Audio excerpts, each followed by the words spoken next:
Welcome in. It's the Second Cut Podcast. I'm Rick Gehman, and this is your recap episode for everything going on in the world of golf. Today, joining me to break it all down, really no one. It's just me.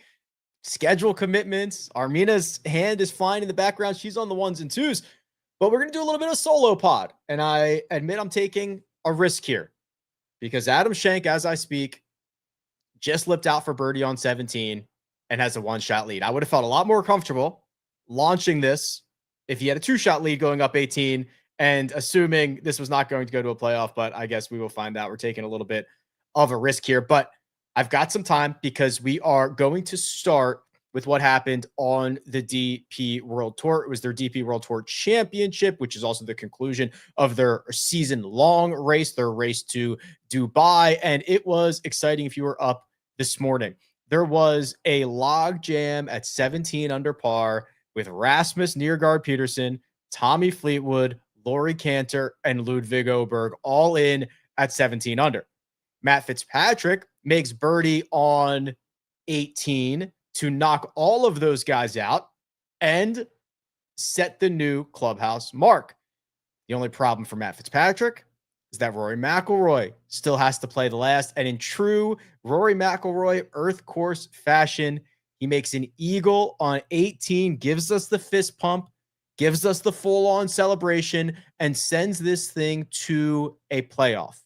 Now, the way they do this, there can be a winner of the event. There can be a different winner of the race to Dubai. It's not like the modified tour championship on the PGA Tour anymore. You can have two winners, and it was in what was basically a pillow fight. On the 18th hole, the first playoff hole, Matt Fitzpatrick wins with a bogey, wins with a par to Rory McIlroy's bogey. So we've got Matt Fitzpatrick winning the DP World Tour Championship, and we've got Rory McIlroy for the 7th time winning the race to Dubai. I think you can put together a compilation of all of the photos of him squatting on the green with that big-ass trophy. 5, 6, 7, holding up the fingers. Every year he does it, and he's got another one. Before we get to Rory, Matt Fitzpatrick, and I don't know how over the radar, what's the opposite of under the radar? Over the radar, this will end up being. But Matt Fitzpatrick's final 6 months of the year were splendid. Just really incredible stuff. Starting at the Rocket Classic, starting at the Travelers, he just piled up top 20 finishes. Piled up top 10 finishes. He had a top 10 at the Rocket, the Scottish, the Open, the Wyndham. Those were 4 in a row. The British Masters, the European Masters, the BMW PGA Championship, that's 3 in a row. He was part of the winning Ryder Cup team, and now he outduels Rory McIlroy at the Earth Course to win the DP World Tour Championship in $3 million or 3 million euros. I don't know what it is. 3 million something. What a year. I mean, remember, it was almost a lost full year, went through, chase distance got longer, forgot he had the weight in his driver. Things went sideways. Results got bad. Metrics were even worse. All of that has turned around. Matt Fitzpatrick has now shut the door and capped off just an unbelievable 2025. I'll run the numbers, next week, see where it's at in terms of best seasons. I think it's going to be pretty high. When you start looking at strokes gain metrics across at least the PGA Tour and the DP World Tour, it's going to be Scotty. It's going to be Rory. Matt Fitzpatrick might have had a top 5 year. So really, really strong year, and he caps it with the victory there. Rory McIlroy, now 7 times a race to Dubai winner. It's a culmination of a lot of things. That race gets a big boost from the major championships. So when Rory plays well at majors, he gets a lot of points there. Then he, plays a couple of other events and earns enough points to basically win this thing. And you got to play well in what is a smaller sample size than a lot of his peers, right? Like Rasmus Nørgaard Peterson probably played 3 times the number of DP World Tour events that Rory played. Might be a little bit of an exaggeration, but you get my point. Rory's finish to the year, and his year in general was fantastic. This is probably going to go down as of one of his better years of all time. Obviously, you win the Masters, you win the Players, you've got victories, you've got historic stuff. But the way he's driving it, he picked up another 4 strokes off the tee at the DP World Tour Championship. That's a stroke per round. That's something he did in Abu Dhabi, did even better there. Just a complete gain in each of his last 3 DP World Tour starts in India, Abu Dhabi, and now in Dubai. So just an incredible run, and that's capping off what was already a historic run on the PGA Tour. So Rory McIlroy seems to be in great shape. We'll see what the next start for him looks like. He's going to play in that Golf Channel games with Scotty Scheffler and that team, and we'll see what happens there. But the other subplot here, Mina, do we have the graphic? Is 10 new players coming from the DP World Tour now earning their PGA Tour cards. And if you're watching on YouTube, this is the list right here. It's led by Marco Penge. Then you get Laurie Cantor, Christopher Reeton, Adrian Sadier, he's French, Alex Noren, John Perry, Haotong Li, Keita Nakajima, Rasmus Niergaard Peterson, and Jordan Smith. Really interesting here. So I love that Marco Penge is going to be a fan favorite, right? I mean, he won, 3 times on the DP World Tour. He hits it very far. He's kind of I don't want to say he's a bad boy, but like he's a fiery type of guy. I think he's going to be very, very popular, especially if he has early success. Laurie Cantor talks about this with Greg a little bit earlier this week. He is now, I believe, officially the first golfer to come back to the PGA Tour, earn their card back after playing on Live Golf. So he served a suspension. He qualified for the Players' Championship earlier this year, so he was the first to play in a PGA Tour event. And now he is back on the PGA Tour, earning his status again through this Race to Dubai rankings in the final PGA Tour eligibility list. Shout out Alex Noren. Alex Noren had a couple of those last-minute wins right before the deadline, right before the Ryder Cup. He had a fantastic year. He has gotten as high in his career as 9th in the official World Golf Rankings. I don't know what he is right now, but at 47 years old, he is playing some of the best golf that he has ever played. We're getting Haotong Li back, right? Haotong Li, very likable. He's also playing in that Golf Channel games. I guess, I don't know. We talked about this a week ago. I don't know how he got that invite, but Haotong Li is very entertaining, very cool dude. Just had the best year of his career. And then Rasmus, as if we need another Rasmus, as if we need another Niergaard or Norgard or Højgaard or anything. We are going to get Rasmus Niergaard Peterson, who statistically out of the guys that played a primarily PGA Tour schedule, a DP World Tour schedule, Rasmus Niergaard had some of the best metrics out there. Really strong player, great ball striker, great from tee to green, can get the job done in a lot of different ways. So I'll be interested to see how he transitions to the PGA Tour. And if you go and look, there is this Scandinavian, let's call it an invasion that's happening on the PGA Tour.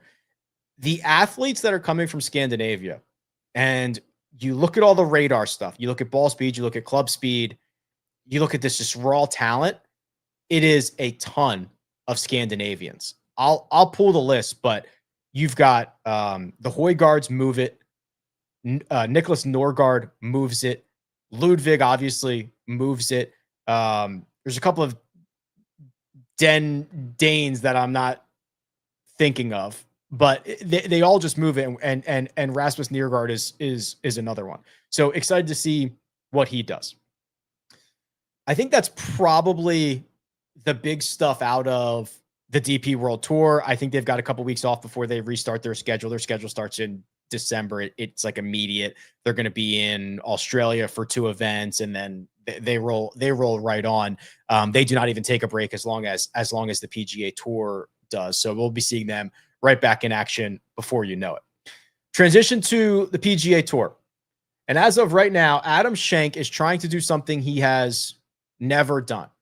Adam Schenk is, and I'll pull up this one too, Mina, if we can just, I'll share my screen here. He is trying to get his name off of list of golfers to have never won on the PGA Tour.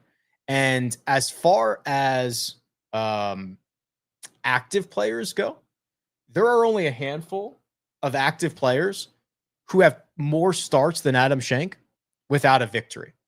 Ricky Barnes, 365 starts, still active, played this year. David Hearn, 341. Jeff Overton and Patrick Rogers, 311 and 310. Mark Hubbard's at 261. Josh Teeter's at 249. And then Adam Schenk is at 241. So he is trying in very volatile, crazy conditions to get his name off of this list. He looks like he is long on 18. I will give him a absolute A+ for the way that he just played the 17th hole. It's a par 5. He hit an iron off the tee. He did not hit driver. And then the second shot, I think, was really telling. So I don't know if you guys caught it or not, but he had a discussion with his caddy. It was very clear they were going to lay up. He hit iron off the tee. He's not going to try to carry a 260 into the wind, water on the second to the last hole to try to win for the first time. His caddy said, "What number do you want in?" And Adam Schenk did not give him a number. He said, "What minimizes risk?" was his response. I think most guys would have defaulted to say 100 yards, 125, whatever my favorite number is, 80, whatever that is. I think that would have been the easy and expected response. Adam Schenk said, "What minimizes risk?" which I thought was the absolute perfect way to play that hole. He did it off the tee. He did it with his second shot. He chipped like a 5-iron that never got more than 4 feet off the ground. He just rolled it down the fairway. And perfect. Left himself a wedge in from 80 yards, hit it to 6 feet. He missed the putt, which probably would have sealed the deal, closed the door. Still has a chance to win it. But I thought that in the moment, trying to win this thing was very strong stuff from Adam Schenk to still have that mentality. So we'll see if he can get the job done. Let me get you a couple of updates from other things and guys that are already in the clubhouse. We have seen a range of scores all week long. Thursday's scoring average was a stroke over par. Friday's was a stroke under par. Saturday's was about a quarter of a stroke under par. And today, an absolute bloodbath, more than 2 strokes over par. So we have seen low scores, high scores, everything in between. We've seen guys get off the hot starts and just get blown off the golf course. Adam Hadwin, who on Friday night when we potted was the 36-hole leader, he has gone 71-75 since then. He's made a total of 1, 2, 3. He's made 4 birdies on the weekend. That's not going to be good enough. He's currently in a tie for 11th at 7 under par, 4 over on the weekend, and his winning drought will continue. Braden Thornberry was your overnight co-leader and birdied his first 2 holes today. He got this thing to, my God, 14 under par, which right now would be winning this golf tournament by 2 shots. He was 14 under with 16 to play. He bogeyed 3. He bogeyed 6. He doubled 7. He bogeyed 8. He bogeyed 12. He bogeyed 15. He tripled 16. He just bogeyed 17, and he's still out on the golf course right now. So I hate to pick on the guy, but he's 9 over with about 2 shots, hopefully, to go. And he drops from co-lead to a tie for 22nd. Unfortunately, that's not going to be good enough. But just an example of the craziness that is going on and how far away you can be from putting a good round together if you have a couple holes to go. Adam Schenk did just hit his chip shot. Pretty good one. It's fast. It's fast from back there. It's down grain. It's downwind. He's got a couple of feet left for par. Not a gimme. Not a gimme by any stretch of the imagination. Looking at some of the other guys that got hot, Rico Hoey, I thought was going to do the thing, right? I thought Rico Hoey on Saturday was going to go nuts, move up the leaderboard to give himself a chance. He went out in 30 on Saturday and birdied his 11th hole of the day. He makes a bogey on 6. He makes a triple on the par 5, 7th, and his week was over. He shoots a 69 on Saturday and a 72 again on Sunday. So just a really a golf course where these guys are on the edge at all times, and a leaderboard that looks completely different than it did when we sat here on Friday night and discussed who could potentially win this golf tournament. I do also, and I'm going to pull this up here real quick. One of the big, obviously, storylines for this week was the wind. I mean, it's howling right now, 30 miles an hour, gusting more than that. One of the big storylines coming into the week was, hey, are guys that hit it low, guys with low apexes, are they going to have a better chance? And in theory, like, yeah, that makes a lot of sense. So I am just looking at some of the lowest hitters in this field, and I'm going to compare it quickly to this leaderboard. So Takumi Kanaya is by far the lowest apex guy on the PGA Tour, 60 feet. It's incredible. He is currently in a tie for second. Adam Svensson missed the cut. Matteo Manacero, not sure what he did. I can check real quick. He did make the cut. He finished 61st. What was that? No. Thank you, though. And Ben Coles is also on this list. He's currently in a tie for 61, but he shot in the 8 over today. Other guys, Hoshino is basically the 6th lowest in terms of apex. Camilo Villegas, who shot the round of the day and is a past champion here, is the 5th lowest. Adam Schenk is the 8th lowest. Vince Whaley is about the 12th lowest. So yes, am I cherry picking a little bit? Maybe I am, but I do think there was plenty of correlation to look at in terms of those guys that are at least capable of hitting it low and their ability to keep it under the wind. Chandler Phillips is sitting in the clubhouse right now, has signed his scorecard. He just posted a 71, and Adam Schenk is 2 putts away from opening this thing into a playoff at 11 under. He's waiting to see Chandler Phillips is if Adam Schenk can make. I mean, what do we think about this? This is literally 5 feet for your first PGA Tour victory. A guy who's been putting at times this week with one hand because he's got the yips of all yips. He doesn't always do it. He's been putting with 2 hands a little bit today. I don't know if it's a distance thing. Braden Thornberry just cards an 80 after being 2 under through his first 2 holes. Imagine what Adam Schenk is feeling right now. Started the week 134th in the FedEx Cup standings. A win would solve all of his problems. He's never done it. He's got one of the longest streaks ever. He's being blown off the golf course, and he's got 4.5 or 5 feet for all the marbles after he just missed a very similar putt. Now, I don't know. I'm watching on YouTube TV, so I might be behind you guys, but this looks about 5 feet.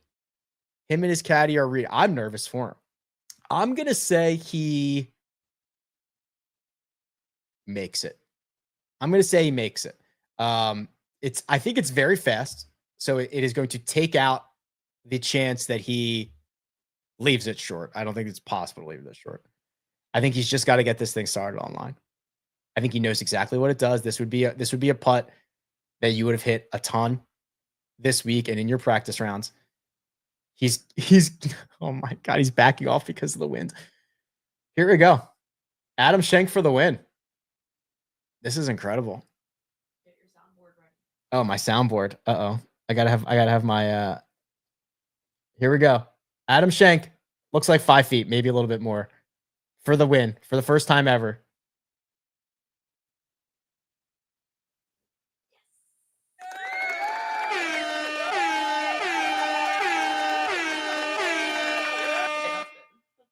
He made it. Congratulations, Adam Schenk. Oh, the relief. The relief with that caddy. That is so good. Good on you, Adam. I love that. This dude, so there is probably, I'll look this up real quick. I bet you that there are very, very few golfers who have played as much as Adam Schenk has in the last 5 years. Let's see. Let's go back to the start of 2020. Let's see where Adam Schenk would rank here. Number 1. Yeah. So he has played, this is to start 183.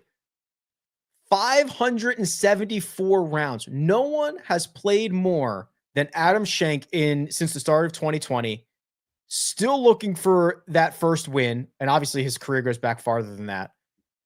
he has just crossed himself off. He's got a head in hand. I think there's going to be some tears on this one. Yeah, that's got to feel good. The winds will help. The winds will help dry those tears up, though. Really, really good. I'm happy for him. He deserved it. Oh man, the relief. He is just melting onto the putting surface right now. He's got to sit here and watch Hoshino putt this out. I'm sorry, it's Kanaya. Wow. Sorry. That's my bad. It's windy when guys take their hats off. All right. So that's sick. Well done. Well done, Adam Schenk. He is going to now just change his entire life here. Although I guess, wait, can Kanaya make this putt? No, he can't. No, he can make it, but this is just for par, isn't it? Yeah. Okay. And he missed it anyway. The graphic. Wow. What a round. That's his scorecard, Mina. That's his scorecard from today. An even par round of 71. Well done getting that done. 1 birdie, 1 bogey. The par on 17 was a very, very good par. I actually think he bogeyed 15 as well. We're missing a square there. Oh, sorry. But it's still an even. Not 14. No, you're right, Mina. He parred it, but it's just a. No. 14 was not a bogey, though. Right. 14 was a par. 15 was a bogey. So. Really, really good for you, Adam Schenk. This is clutch.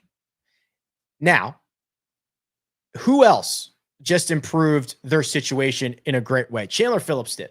Solo second. Actually, that bogey from Kanaya is massive for Chandler Phillips, right? So Kanaya goes from 11 under to 10 under and drops from a two-way tie for second into a 5-way tie for third. So Chandler Phillips gets the full. Wow. Chandler Phillips just got the full second place points, which moves him to 99th in the FedEx Cup standings. Chandler Phillips did a really good interview on SiriusXM on Thursday or Friday, talking about how he loves playing in the wind and he never tries to hold his shot up against he just plays the wind. If it goes left to right, it's going left to right. He never does anything else. He doesn't try to do anything crazy. He just lets the wind work with him. It was a really, really cool interview.